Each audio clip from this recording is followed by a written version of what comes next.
So me and Ty, we go out, we find the talent, we nurture the talent, we give the talent all of our resources, and then we go to the label and they help with their side of their resources, which would be putting in rooms. Well, me and Ty, we know Facts. a lot of people, so we could put the artists in rooms. But more, I think people are taking Ty's calls, and probably Shawn's now that I've met him too.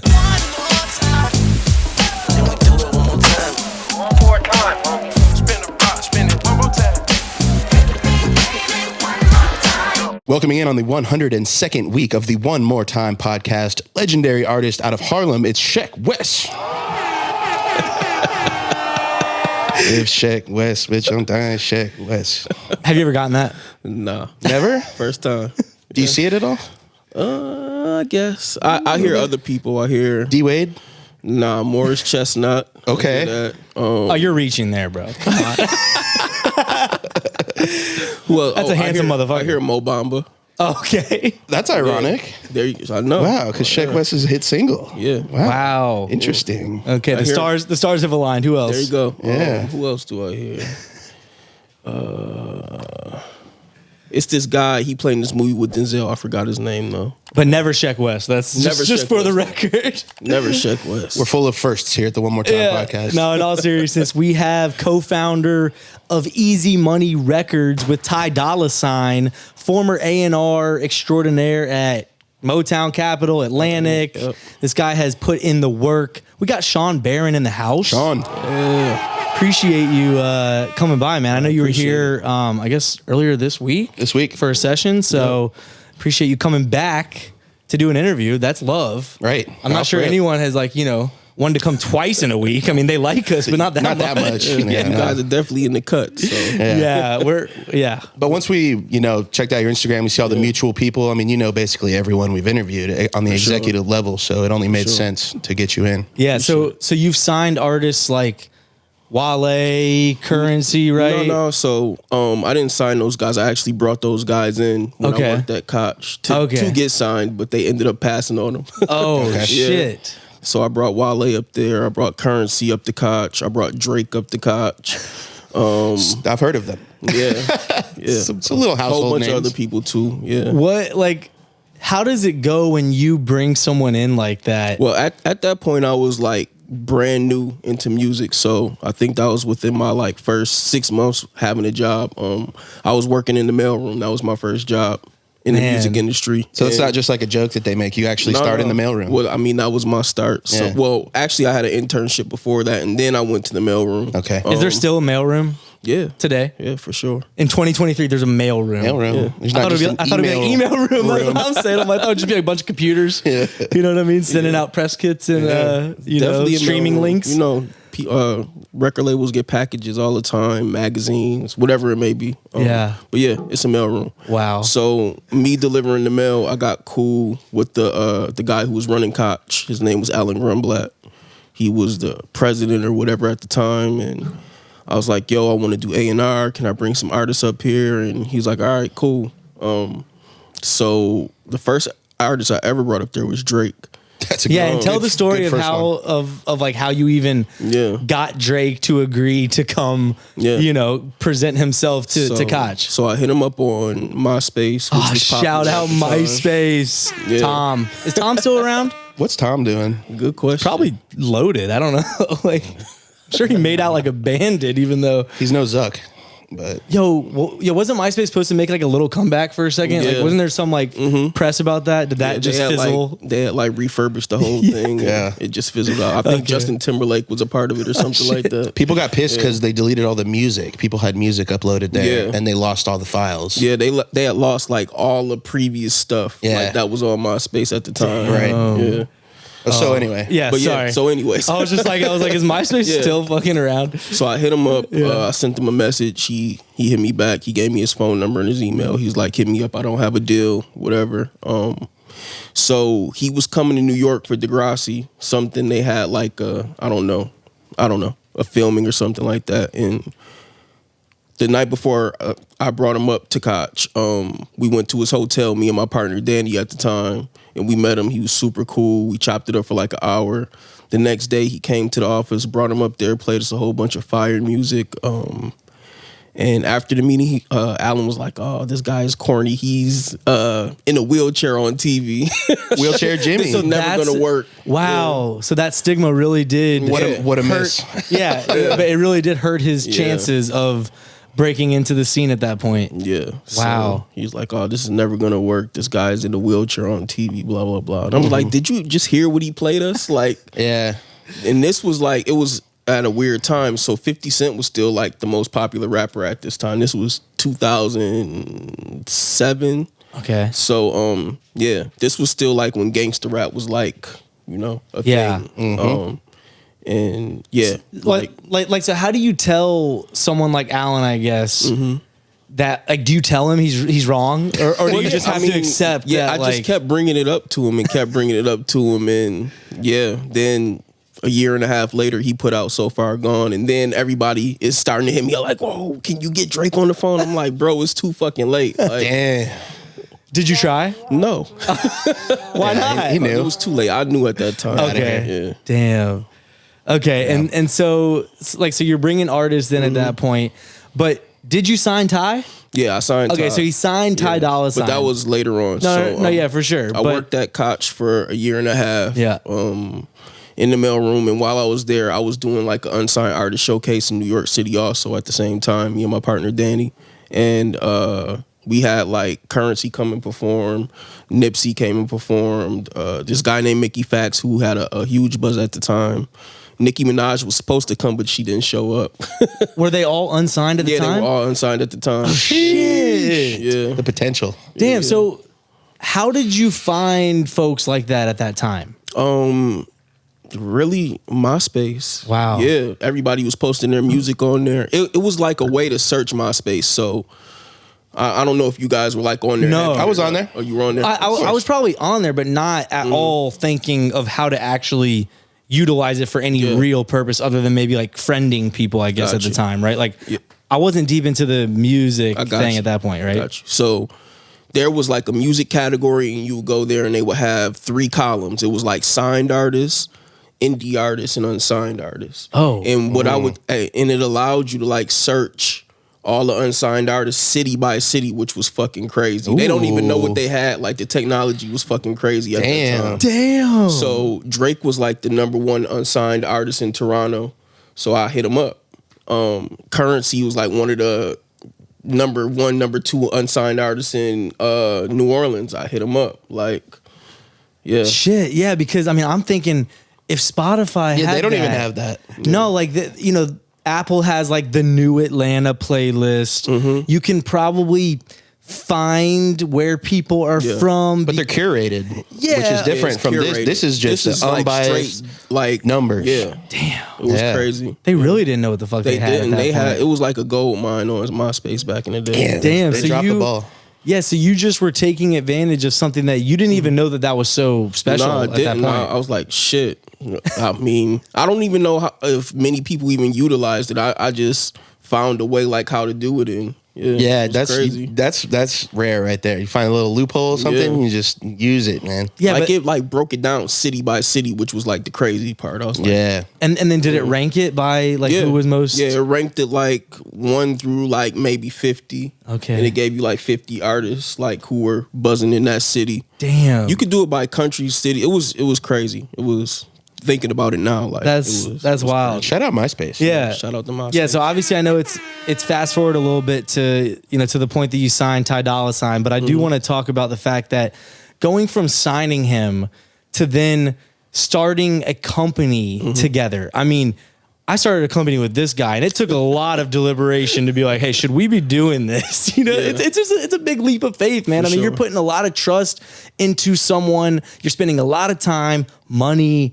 effort, energy into the business. So, how did it evolve, right? From like, I signed this guy because he's super talented, dope artist, I'm an A&R, whatever, to then fast forward and you're starting a company together and getting into business together. I feel like, how did that evolution happen?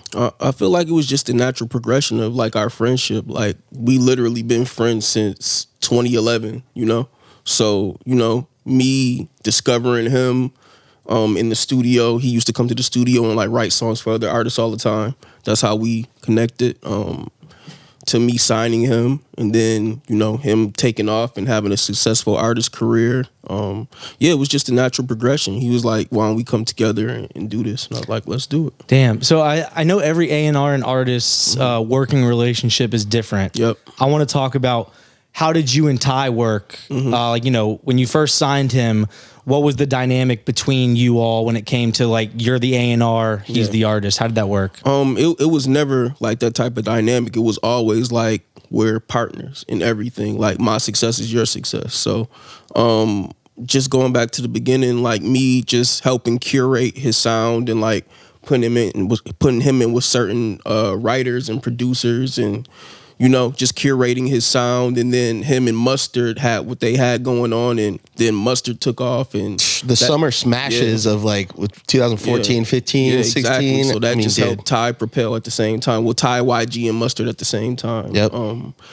But yeah, it's always been like a partnership. It's never been like, oh, you work for the label or whatever. It's been like, yo, you believed in me from the beginning. You gave me my shot. So we're in this together. Is it pretty common that the stigma exactly, your version's uncommon, right? No, it's not common at all. Most of the times artists and their A&Rs fall out and they never speak You again. did your job. You signed them. I signed them. I'll collect my point on the back, but somebody else could take on the headache of dealing with that artist day to day. Damn. Why do you think that is? I feel like I just have good people skills, first of all. A lot of A&Rs don't have good people skills. Which is crazy. Yeah, it's like is crazy. Your one job. Yeah.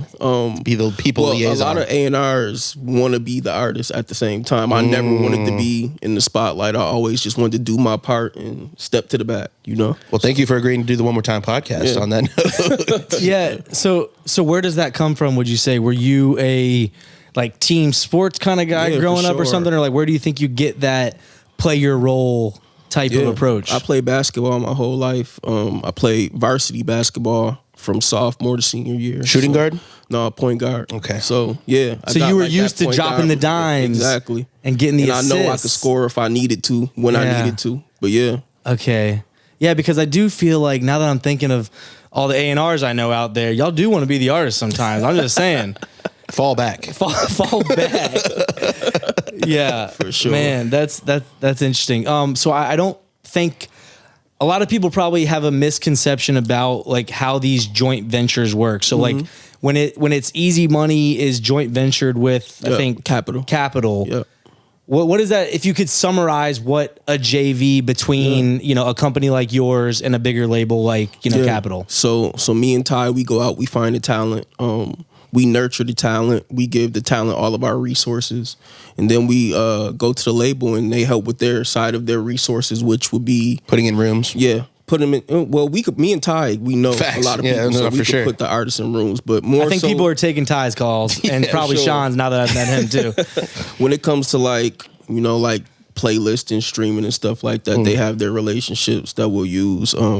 They have the marketing team, which will use their marketing people, even though we have our own too. But they'll make some TikToks. Yeah, they'll help us with TikTok. Yeah. What's the biggest value that they've brought to you all so far? I think just overall support, just in general. If it was ever anything that we needed, they would like help us see it through. In terms of like shooting music videos, artwork, like that type of stuff. Okay. Yeah. So some of the more, letting y'all focus on what it is that you want to be focused on. Exactly. Yeah. Like we're mainly focused like on the creative and then bringing in our relationships. So more like the, I guess you would say like maintenance-y type of, just the more grunt work, I guess. Yeah. And then in return, they get, is it master points? Yeah. I mean, we split. Yeah. Yeah. Okay. Yeah. Yeah, just because I know people probably hear joint venture thrown out all the time, and I just want to make sure everyone like understood how this can work, right? Yeah. So Hitmaker, I think, tweeted recently. Oh, so y'all just gonna sign a bunch of artists and not develop them? No artist development. No artist. Is artist development a lost art? It is, and he's absolutely correct. Yeah, I mean, I've always been in the artist development game. With any artist that I've had, I've always put in the work in the studio, and then artist development just isn't studio work at all. It's also like that artist getting in there and, you know, practicing performing, practicing speaking to media outlets. It's so many different things that comes with that. So yeah, we always put our foot forward to like develop our artists. Yeah. So if I'm an artist, right, who's independent, I'm not signed, how can I be developing myself, would you say? Like, what would you recommend I be doing to almost have my own artist development, like, course going on? You know what I mean? For sure, you want to be in the studio every day. You want to at least, like, get an idea down, no matter what. That's number one. Number two, performing. Like, spend 30 minutes to an hour, like, just practicing in front of a mirror, like, just getting your performance down packed. That's fucking underrated. So underrated. Because God, y'all are not good at performing. Nobody sometimes. is good at all. Yeah, like, nobody. Rappers especially, it's the easiest to be boring when you're one dude with a mic. Even like a mediocre band, there's a lot of elements going on. It's easier to kind of get into it. It like distracts almost, right? Yeah. Like it can distract from if the music's not that great. Yeah, you're like, oh, they're in synergy. They're doing their thing. The drummer's it's cool. doing his drummer if thing. one rapper's up there with a mic and a DJ's just pressing play and the rapper's just not like going crazy, looking like they're having a good time, then I'm not having a good time watching it. Exactly. Period. Yeah, and I feel like not every artist has to have insane breath control where they can rap every single word or whatever, right? Like there's going to be some people are good at that and some people aren't, right? But I think that we talked about this, I think it was on the last episode we did, about self-awareness. Yes. Being aware of what your strengths are and leaning into them. Exactly. Because you're not going to be good at every part of everything, right? Unless you, of course, get to, you know, the superstardom level. But even them, they probably have been very good at just leaning into what it is they're good at. But this is what we're talking about, development. It comes with practice. You have to practice at the things that you aren't strong at. A lot of artists will, you know, punch in their bars, kind of bar for bar, and then it comes time to rap the whole thing. They're like, oh shit, I can't rap this whole thing straight. I was punching this in. Exactly. But there's workarounds. If you're practicing, you know, and you know that like, oh, the crowd might know this bar, you can, you know, hold the mic out, take a breath, let them finish the bar. There's ways around it, but it is being aware, which I think is the main factor there. Yeah. So putting up the putting up the jump shots in the studio, obviously practicing the performing side of it. You know, what else can they be doing to make sure that they're leveling up? I feel like most artists don't know how to talk to the media. I feel like when they get in front of these people, they're fucking mutes and like they act like this generation of artists are like too cool for school, and I hate it. Me too, man. The execs have the better podcast interviews than the artists. I swear. I hate it. They get in there and they smoking and like, bro, show some personality. Like, yeah. So whatever way you can practice that, like maybe getting in front of your friends, family, having them ask you questions, like watching interviews, you know. Yes. Like I think some of the best artists that I know that perform really well, they've told me straight up, all I do is watch YouTube videos of concert performances. Exactly. And so to do a good interview, same fucking thing. Like do your homework. Like I'm not saying I'm by any means a pro interviewer, but the way that I've gotten comfortable interviewing people is by listening to fucking interviews, bro. Anything, and I think this was like a Joe Rogan podcast with Neil deGrasse Tyson, who's like the astrophysicist. Oh yeah, I know Neil. He said some fucking heady shit that was basically just like, it's so obvious, but you can get better at almost anything with practice. For sure. You can literally, whatever it is, you can get better at it by practicing. I totally agree. Yeah, so it's just, I don't know, is it laziness? It is laziness, ego, it's entitlement, it's ego, it's a bunch of things. But yeah, the new generation of artists got to get it together. Man, y'all need to prove us wrong. Yeah. Get off your ass and do some fucking homework. So Berg is completely right. Yeah, man, that's interesting. Yeah. So did y'all know, you and Ty Dolla, did you know that you wanted to sign Leon Thomas as your first artist? No, we didn't. We knew we were gonna, start the label. We didn't know who our new artist was. Our first artist was gonna be. So it's funny. During the pandemic, it wasn't a lot of people outside. I think I was going to the grocery store or something like that. And in your hazmat suit? Yeah, exactly. Yo, did you remember scrubbing groceries? Did you scrub your groceries? No, I didn't do that. Bro, my wife and I were maybe we were on the little bit crazy side, but So it like sounds like much. we literally like sanitized our like cereal boxes straight the fuck up. Sorry, I'm just like flashback of like, oh Jesus Christ, the pandemic grocery thing was. This guy vaccinated his Fruit Pebbles. That's amazing. Jesus. Proof of vaccination, Fruit Pebbles. Right. Anyway, Yeah, so so, you got the grocery. So yeah, I'm driving in the car, and this is literally nobody on the road, and Leon pulls up next to me, and this is like maybe 2 or 3 weeks after me and Ty say that we're gonna, start the label and find the artist. So he rolls down his window, and I haven't seen him in a long time. We're like, yo, what's up? And we chopped it up, and he's like, yo, I'm about to drop this project, and I was like, all right, send it over to me. And he sent it to me, and it was amazing. And I went and played it for Ty. And Did he like throw you a thumb drive through the window or something? I don't know if he meant send it over right now. Like, Airdrop. No, he texted to me later on. Okay. He sent me the link to it. It was a SoundCloud link. Yeah. But, Private playlist. yeah, there you go. But he sent it to me, and him and Ty had already had a song from years ago, but they had never put it out. So yeah, I played it for Ty, and Ty was like, "Man, this kid is amazing. Let's make him the first artist." So, wow. Okay, because I was wondering, some people I think start a label and know that we're starting it around this act, No. but it sounds like y'all had already just agreed, hey, let's do this thing, Yeah.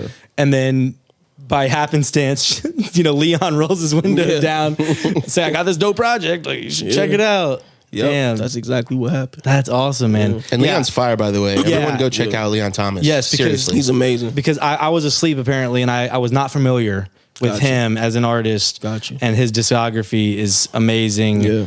Pretty sure he just got shouted out. I don't know. He just gets so many cosigns too, like just big. SZA shouted him out. Yeah. LMA shouted him out. Snow Allegra, Ariana Grande. Yes. So the ladies seem to like him. Yeah, Ooh. he's for the ladies. Yeah. That's a cheat code for sure. Those are the fans you want. He's actually opening it up for LMA on her tour. A couple spot dates coming up. So, Nice. Dope. Okay, so what's the because I know he was already obviously in his artistry, so I don't know that he was maybe in like the true sense of the word a developing act, but at the same time, it sounds like, what did that onboarding process look like, right? Like, Sure. So like, so we sign him. Actually, before we get into that, how did the signing process go? Because I feel like artists out there don't really know how this actually works. Like, Yeah. Let's give him some game. Yeah, no problem. It just went with us going back and forth on terms. First of all, he had to sign to me and Ty. Yeah. So we put that together, and then we had to bring him to the label, and then we did the partnership with them. okay. Okay, so he two was going to be different signed to things. y'all regardless, Yeah, and then he it gonna was be signed like, to us regardless. and then yeah. y'all are having to pitch him to Capitol. We really didn't have to pitch him because we already knew we were doing that partnership too at the same time. Okay. So It was we just were hammering out Yeah, the it was just at specifics. the same time. we were Separate doing both negotiations. deals. Yeah. Okay. So his maybe seems like, because you hear stories, right? Or at least, I don't know, maybe it's just the juicy gossip of like the bidding wars and the, No, it wasn't like that. So, but have you had that experience? Oh, for sure. Yeah. I've been a part of a couple of those. Yeah. What's that like, man? Like on the A&R side, I mean, do you have a good feeling of if a deal's going to happen, or have you been totally blindsided thinking this is a slam dunk and then it's like... Yeah, I've been on both sides of it. So yeah, me thinking something was going to go down, and then having another factor play into that, and then it not being able to go down, but also like where something like just gets too high in price, and not wanting to be a part of it. Because you're really taking a huge risk the more money you give somebody up front. You have like a hard limit in your head going into Not it? really. It really depends on where the person is in their career, but at some point you have to know, like, that's probably not. We're in my never best recouping interest. that. Yeah, we're not going to recoup that money. What's the biggest advance you've seen given? From me? Let's do from you first. From me, $500,000. Okay. What's the biggest one you that I've seen? Yeah. Millions. Yeah. like how many millions? Tens? Yeah. I mean, NBA YoungBoy, he just got 50 million, 60 million. Yeah, damn. Yeah, I guess there's the publicly facing Yeah. deals that I always wondered because did you see something about Lil Wayne? Like checking out his net worth on Google and being like, I ain't got a cent close to that shit. That's too high. Yeah. So I always wondered if those deals were capped too. Cause like if the net worths are capped, like I don't know. I think that you don't get all that money up front. You probably get it like in sections. It's like the lottery. Yeah. Well, not necessarily. You know it's guaranteed money, but you probably got to hit certain benchmarks for you to get all of it. Yeah. They'll probably like give you probably like a lump sum of like 10 or 15 million, and then you get the rest as you go along. You deliver projects, whatever it may be. Birdman has that shit figured out at this point. Yeah. So then, you sign Leon, right? Mm-hmm. What were y'all's first moves together? Like, you, Ty and Leon, like what's the game plan, right? First moves, just listening back through the music and making sure everything is perfect, which we did. And, he pretty much delivered us what, was going to come out. His project is coming out in May. So he made your job a little easy. Yeah, he made it easy. Like he made it super easy. He's got his producers and people. And he produces and songwrites also. So it's kind of easier. But yeah, we didn't have to do anything too much in terms of that. So the next steps were ingesting the music and finding the first single, which the first single we put out was X-Rated featuring Benny the Butcher. Yes, I would have got Benny on there for him. So nice. Yeah, we dropped that. Second single was him and Ty, which was the record they did years ago. But we just brought it back. Yeah. Did you make any changes? Yeah, any touch-ups? No touch-ups. It was perfect. I love that shit, man. I love hearing these stories. Yeah. Like an old song, like don't sleep on your old music. It's good. It's good. It's good. It's good. Yeah. Period. And most of these songs he's had this project, he told me, for 2.5 to 3 years, and it still sounds brand new. And it's getting the reception like... It's getting great reception from people. So it doesn't matter how old your music is. If it's great, it's great. Damn. There's certain I feel like if you were doing like trap beats from like 15 years ago, they would sound. Well, yeah, it's also the type of music too. Right. Like he makes R&B that almost has been. I'm not saying R&B hasn't changed, obviously, but like he's definitely in the new wave of R&B. I wouldn't say that he's like a traditional Sade or something. No, Sade is almost like left to center to me too. Yeah, true. Mm-hmm. Who's like a traditional R&B, like Jacquees? Yeah, yeah. Like it's not that the king of R&B. Yeah, there you go. Yeah. Jacquees, would love to have you on the pod. Another shout out to Birdman. Jesus. Pretty sure XL Eagle could make that happen, but he hasn't yet. Anyways. Jacquees, I've recorded you, by the way, 10 years ago. I don't know if you remember that. That old song should make the project. So obviously the music was kind of set. Mm-hmm. So then you got the singles coming out. Singles, went and shot some videos. Yeah. Got our marketing plan right. Got right with the DSPs, which is Apple, Spotify, etc. YouTube. What's been the hardest part so far? Because this is your first label you've started. Yeah, first label. So clearly, there's been maybe some learning curves. Yeah, so what's been the most difficult or surprising aspect that you didn't expect? I think being able to our latest single, Breaking Point, which we put out, we did it with a Beats by Dre commercial, which featured LeBron and his son. So the music was synced in that, and that's how we released the song, and it got a great reception. It's a good way to do it. That's fire. Yeah. I'm like, wait, is this a bad thing? I'm like, Bron and Bronny? Yeah. No, so I'm just to get to my point. So the song it came out the gate hot, and it got a lot of great reception. That's when we got all the SZAs and Arianas to talk about like the song and all that stuff. But then it started to fizzle out, and it's like we had all of this heat. I hate to see it like fizzle out. What are we gonna do next to like keep the heat going? So yeah, I feel like artists need to hear that, right? Because your careers are so much built on the moments that you can create, for sure, and that momentum that you just gotta keep building off of it, right? Keep finding moments. Yeah, it's like a moments thing now. That's what I tell people. Like for you to break, it has to be like 7 or 8 different moments that people remember for you to like hit it on the head. Then it's like, okay, maybe I should really check them out. They've been popping up in my life. They pop up here, they pop up here, they pop up there. My friend just told me about them, and you've already been seeing them. So yeah, it's just a bunch of different moments. Yeah. And I just don't know that they think it. I don't know that they think about it that way. Right. I think maybe that obviously every artist just wants to create the best art that they can, and that's amazing, and I love that part of it. But then to make sure that it gets heard by the right people, the most amount of people, whatever your goal is, right, in your artistry, because some people have different goals. I think it's all about the moments, man. Yeah, it is. Yeah. Yeah, it's literally like, I mean, we keep seeing Ice Spice pop up for whatever reason. It was her hair. We just did a piece of content on her yesterday. Yeah. She wanted to date SpongeBob.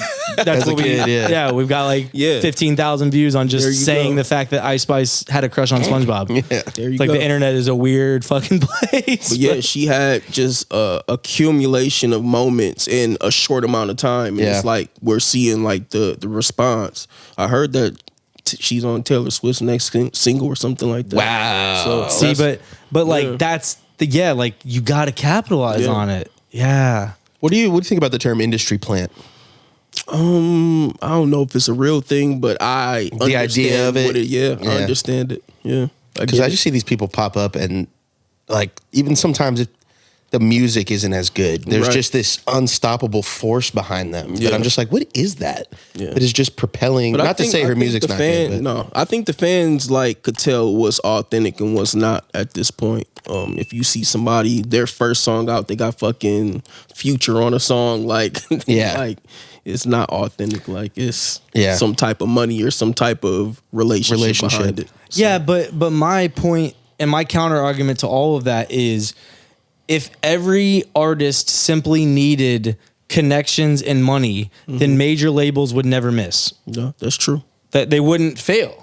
But that goes back to moments. It's not all about, because we could go get whatever rapper on whatever song for Leon, but it's not gonna like catapult him to the top. Yeah. Like you have to, this goes back to artist development too. You got to build it step by step. Yeah, brick by brick. And it also matters, this is a discussion we've been getting into a lot lately, how much does the artist's personality and likability factor matter? Is it like, in relation to just the music being good? And Ice Spice has that. Like super likable. Everybody was making fun of her and she took it on the chin. She didn't make a big thing of it, where you would have had other artists who would have made a big thing and it would have made you not like them.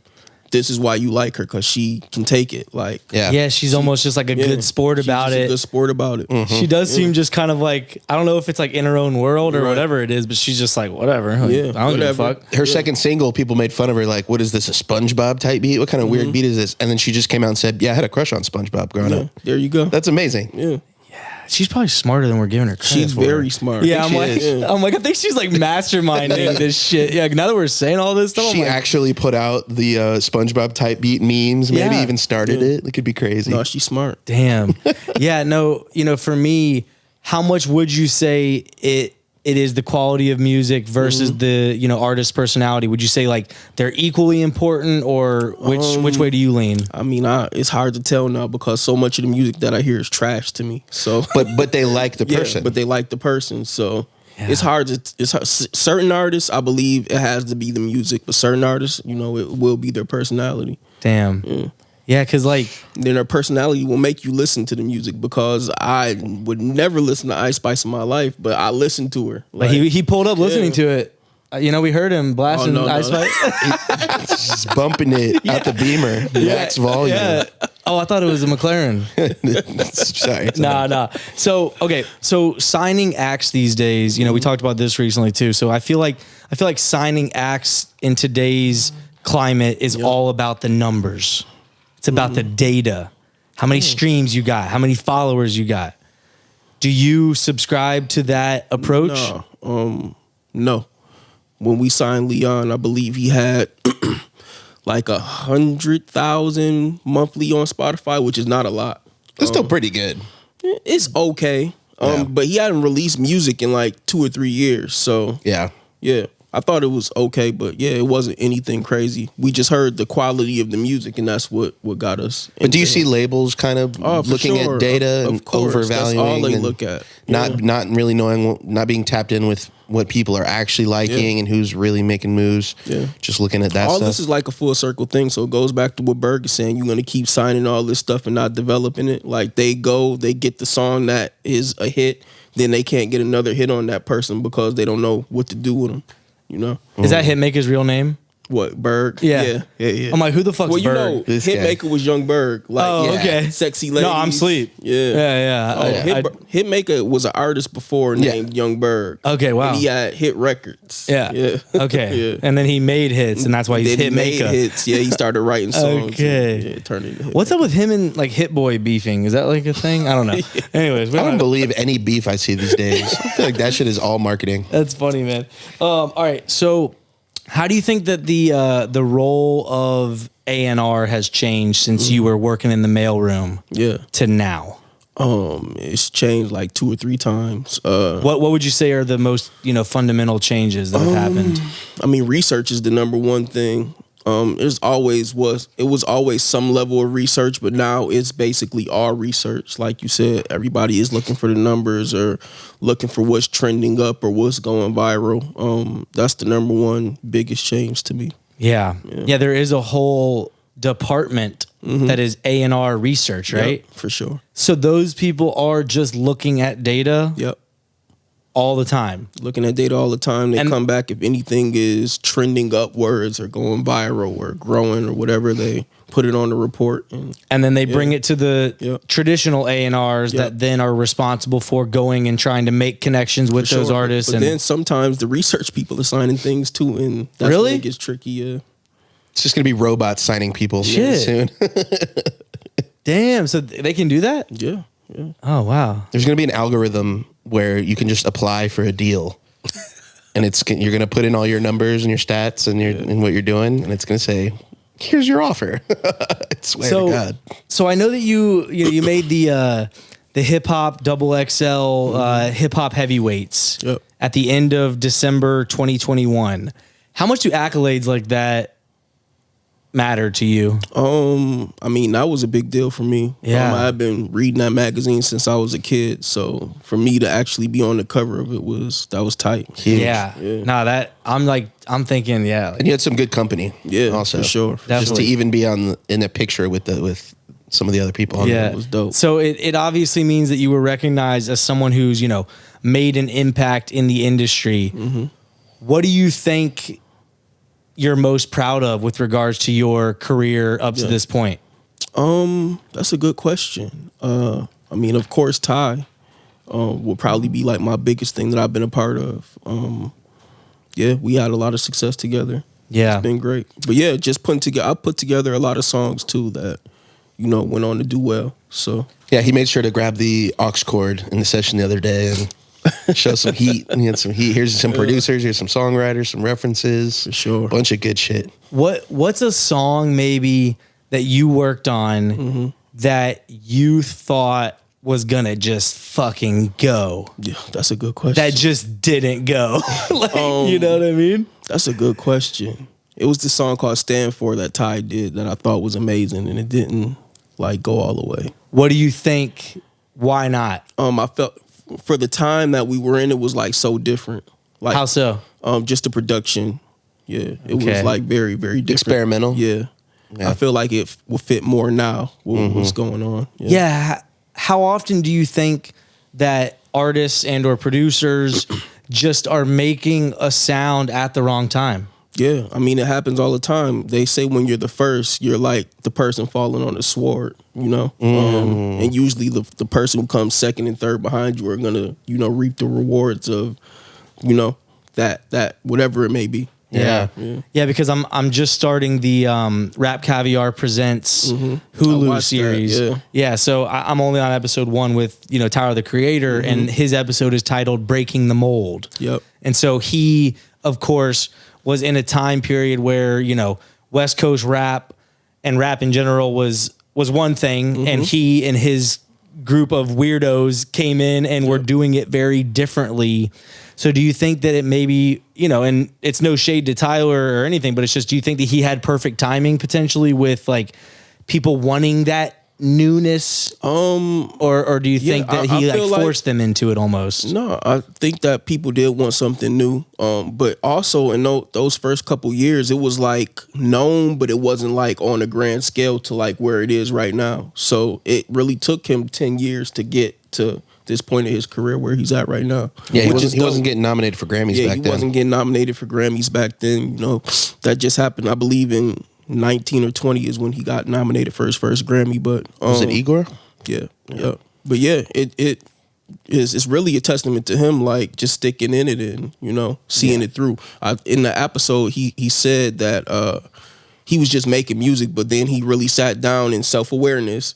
He said that I'm not really making great songs, and then he went and studied great songs, and then he applied that to his last couple albums. And yeah, you know, yeah. I mean, on that same note, what he also said was essentially, I think he went on Rob Dyrdek's Ridiculousness show. Yeah, I seen that, and he went stupid viral, and people like, have you seen this show yet? Of course, no, not the one with Tyler, but I know the show. Yeah. Well, it just came out. Oh, well then, yeah, no. Okay, yeah. It just came out literally like 2 days ago. So he talked about how like when he would go out in public, people would be like, people would be like, oh, yo, like I love you on Ridiculousness. And he was like, what the fuck, bro? Like I make music, bro. Grammy nominated artist. No, but he wasn't. This is back in the day. Time. Yeah, this is back in the day. So he literally said for a whole year, he said, fuck all this silliness, this bullshit, like, you know, I mean, it was this him. Ridiculousness. It was him. Yeah, exactly. Nice pun. It was him being himself. So I don't know that he was, you know, basically like saying, "Oh, I'm going to stop doing some gimmick shit." It was just, I need to not let that overshadow me, the artist, real talent, because this is what I fucking care about. You know, so that's what I also. So then it comes back to the whole personality versus quality of music thing. It's like. We tell artists to be these amazing personalities, but then we're like, but maybe not like too much, bro. Because then they might not think of you as an artist. Yeah. So it's like, damn, I don't envy the position that artists are in right now. It's tough. Yeah, it's tough. It's harder than ever for sure. Do you think that? Yeah, I mean, back in the day, artists would put out an album and then they would disappear for 2 years, and you know they would come back and put out another album and disappear for 2 years, and that was fine. Now you have to keep going. Better put out content every day. You better be putting out a song every 4 to 6 weeks, especially if you're a new artist. Like, you got to keep it going until you like could get to a comfortable point. Yeah. Do you think that, you know, we talked about the NBA YoungBoy versus Playboi Carti release strategies. Opposites. And how they're... But similar fan bases. Right. Yeah, slightly similar fan bases. But, you know, YoungBoy's dropping hours and, you know, like hundreds of hours of music, you know, in any given year. Playboi Carti is dropping once every, couple years, whatever. Which... Like, do you think that it can work either way, or do you think that Carti is maybe some, you know, I guess it could work both ways. You just have to build yourself up to that. Like it took him.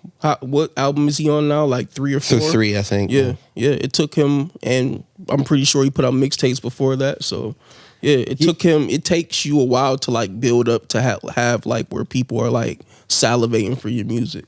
Yeah, someone on here joked about, because we talked about this before, someone joked about how, I mean, he's really releasing a bunch of shit. He's just doing it through like leaked snippets. Right, and exactly. So he's keeping, it goes back to that moments thing. He still finds a way to have moments, even if he's not officially dropping a song or a project, right? Yeah, he finds his way to like stay in the headline, whether it was him and his old baby mom or whatever it was, you know? He always like found a way to like stay in there. So how do you know which strategy fits for an artist? Like really what should they be doing? It depends on the artist, honestly. Yeah.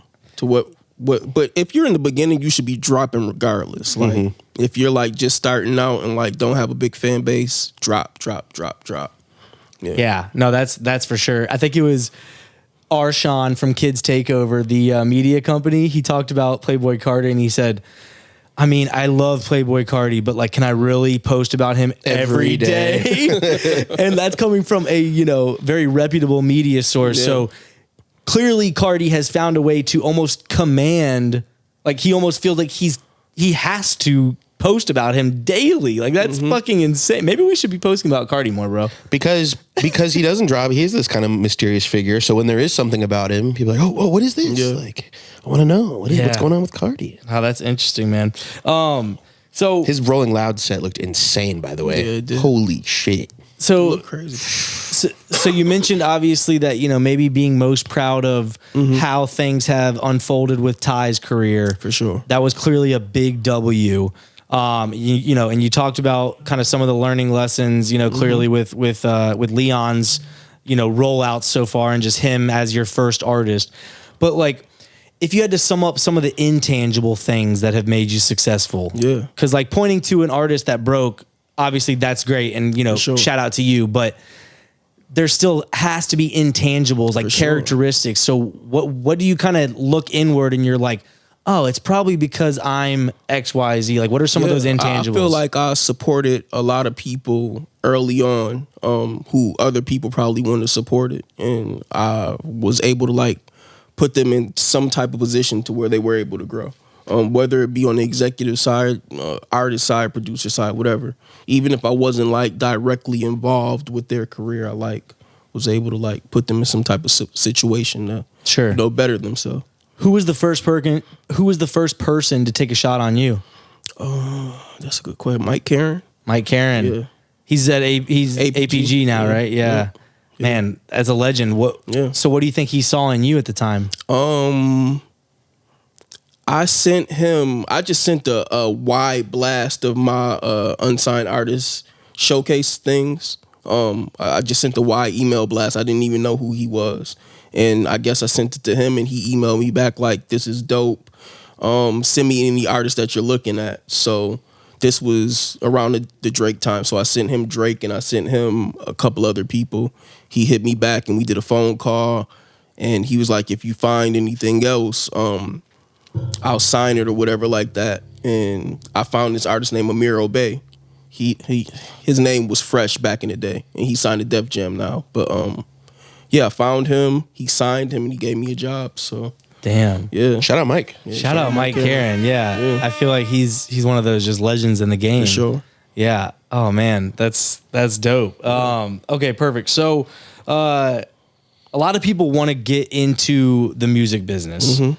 Obviously, they either want to be the artist, right? And some people on the business side feel like they want to be the artist still, like we talked about. But like for those that want to get into the music game, let's maybe talk about on the business side. Mm-hmm. What are some of the misconceptions about working in music? That is easy. It's not easy at all. It comes with a lot of stress. It takes up all of your time.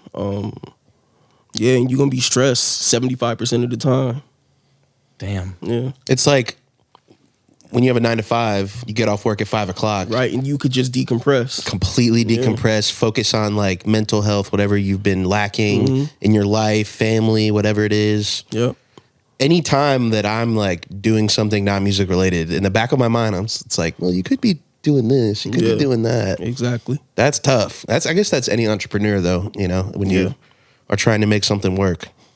So I can relate. Yeah, I feel like music feels the most, once again, I live in a fucking bubble. I feel like I live in an Atlanta bubble and a music industry bubble. So I'm like completely projecting right now. But it seems like the music industry is extremely entrepreneurial. For sure.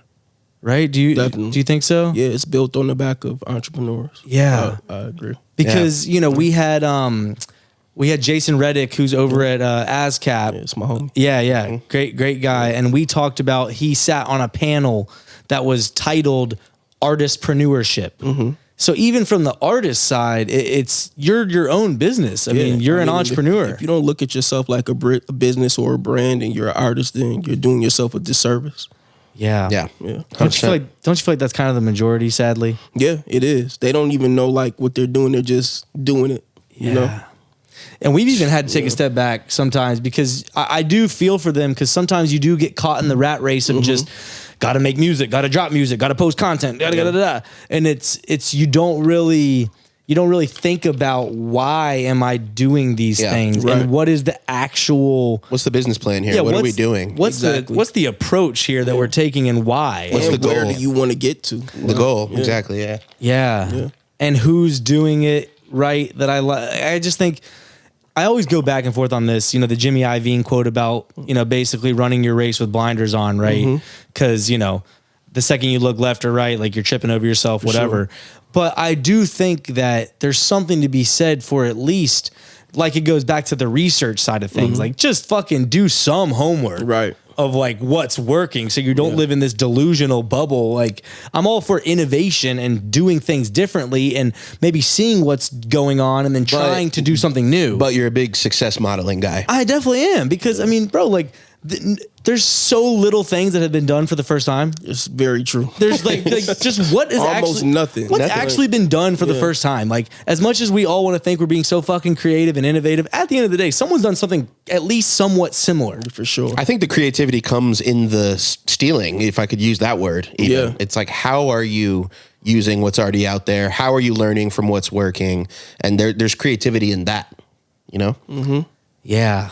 Yeah, it's just interesting. I feel like it's because we probably live in such a creative world and a creative industry that people take such offense to, hey, you sound like him. Right. Or, hey, maybe you should try doing something like that person. That's like, fuck it. That's like a sin if you say that. Artists Like, hate that. They do. Yeah, and then they go and sound like somebody else anyway. Right. Exactly. Yo, the best, speaking of A&Rs, you know, you guys love to say like, yo, we need something new. You know, we don't want to sound like the last project. Give me all your fresh shit. Then the next project sounds exactly like the fucking last project. I'm sorry, I'm just calling y'all. No, because most of the time the artist doesn't want to, grow. The A&R wants them to do something, and then the artist like, no, we're gonna stay right here. Oh, he's pointing the finger back at the artist. I mean, most of the time that's what happens from what I've seen in my. It's a big finger pointing game right now. Let's get a artist A&R celebrity boxing match set up, maybe. or just some sort of panel and have them like, Go at it. Yeah. just some controlled arguing. You know, We'll talk about that after. Yeah, that's amazing. So you mentioned the stress and stuff, right? How do you deal with obstacles and challenges, right? Like when shit's going sideways, how do you deal? I mean, I learned the best way is just to tackle it head on. Don't let it like keep building up, or don't like try to go away from it. Just tackle it head on and just get it over with. I think we like to procrastinate the things that make us the most uncomfortable. Yeah. And that just even goes to like tasks that we don't want to fucking do. Like, we've been on these productivity planners in the past, you know what I mean? Sure. And that approach is always like, put the first task at the top of your list. The hardest thing, whatever's been bugging you the most. Yeah. And there's literally. There's a book that's called That's interesting. Eat That Frog. My dad put me on Eat That Frog. It's a great book. I don't remember where it comes from exactly, but the idea is the one thing that's stressing you out the most, the one thing that's bugging you, you just have to jump in and do it. Just start. You have to eat the frog kind of thing. Yeah. Sounds weird, man. There's a meaning behind it, but I'm gonna put you on. Keep searching. Yeah, I will. Yeah. So what's the plan for the rest of this year? Yeah. Right. EZMNY. I know we're going crazy with Leon. His project is set to drop in May. In May. Yep. Okay. So be on the lookout for that. Do we have a name? Yes, it's called Electric Dusk. Electric Dusk. It's an old drive-in movie theater in LA. That's fire. That's named it after. Yeah. What's the vision behind the project? Yeah. It's real cinematic. It's really telling the story of him, and I don't want to go into his personal life. But Sure. Him and the ex. It's really telling that story. Okay. Yeah. Wow. Amuse. Where's he from? He's from New York, but he lives in LA. Okay. Yep. All right. Good deal. And so, is the plan for the year to just focus on like all in on Leon, or are we looking for other acts? Of course, we're going to be all in on him, but yeah, we're looking for other acts, and we're putting out a compilation project, Afrobeats, which is super tight. Afrobeats is killing it right now. The first single was amazing. Ty is on it with some other artists I don't want to name, but it's amazing. Okay. Damn, then we're doing another compilation project with Ty and this artist Joe Moses. He's like big on the West Coast. They put out some mixtapes called Whoop back in the day. Whoop, Okay. WHOOP. Okay. And we're gonna do the Whoop album with him and Ty. Like Whoop, there it is. Yeah, exactly. and is that under the EZMNY imprint? Both of these will be under EZMNY. Okay. Yep. Dope. And so, even though Ty is a co-founder, he's not an official EZMNY artist, is he? Or like, how does that work? No, he's not an official, but unofficial. Okay. Yeah, He's hopping on every project. Yeah. He's definitely gonna, use his influence on our project. Okay. Yeah. Yeah, he's He's waiting until he gets out of his deal to. Yeah, right. I'm just putting that out there. And are the rumors true? You're signing EZMNY sniper Kevin Durant coming out with his first project. I hope.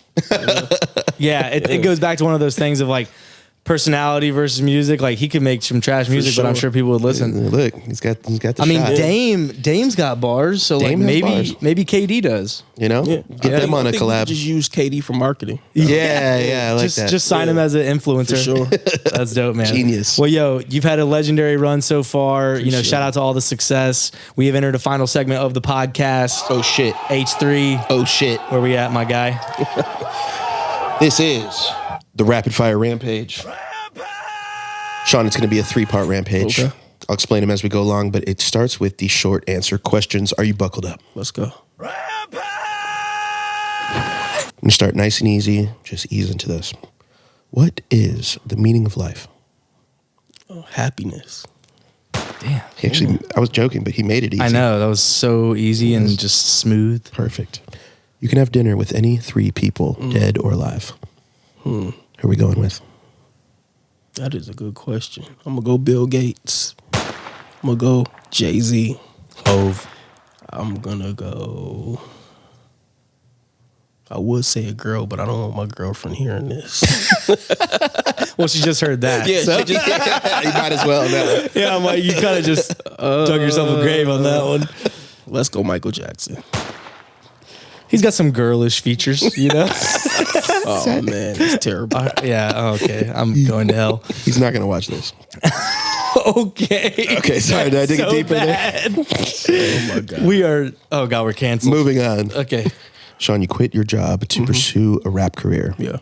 What is your rap name and what is your debut project called? Damn, that's a good question. My rap name. Let's go Buffalo Barron. Barron. It's amazing. First project, Tales from the East. Straight out the buff. Hard. That is hard. I would listen just based off the name. Shawn, what are 3 things an artist could do to get your attention? Consistency.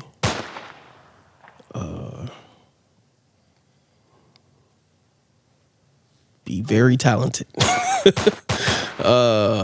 the third thing?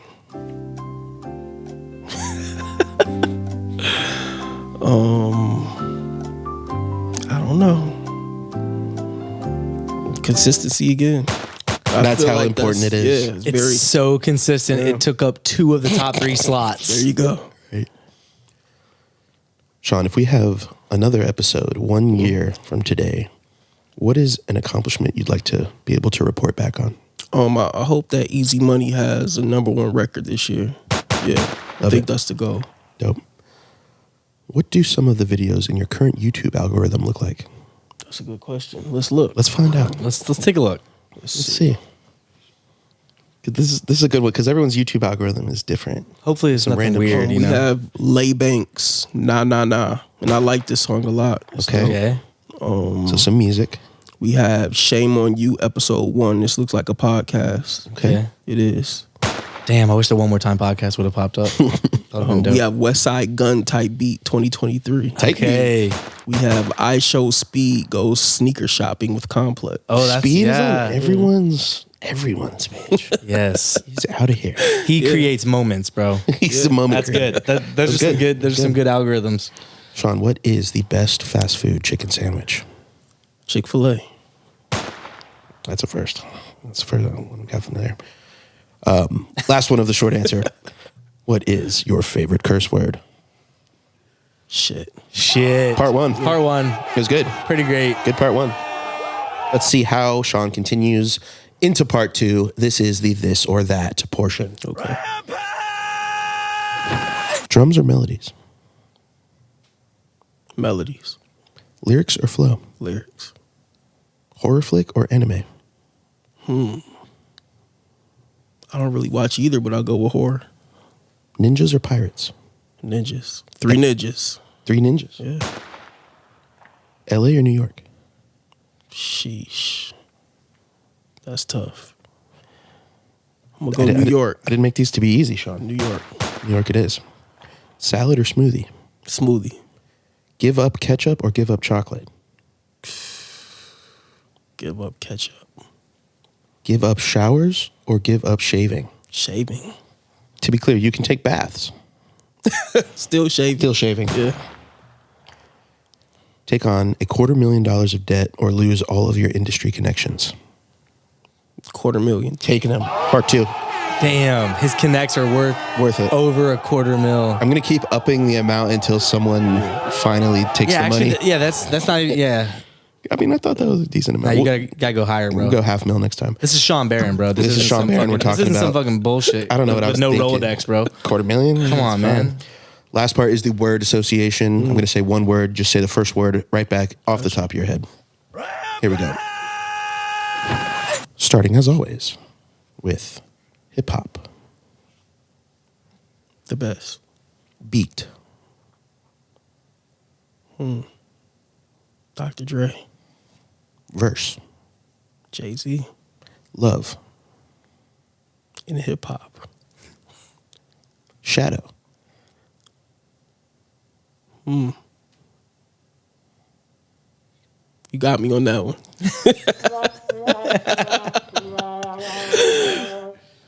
Toxic. Women. Your girlfriend's like, Jesus Christ, bro. We're done. We're done, son. That was a lot. That was aggressive over there. Like, relax. Now we have no women fans, thanks to you two. They usually don't make it this far anyway. Passport. Travel. Tequila. Casamigos. Prison.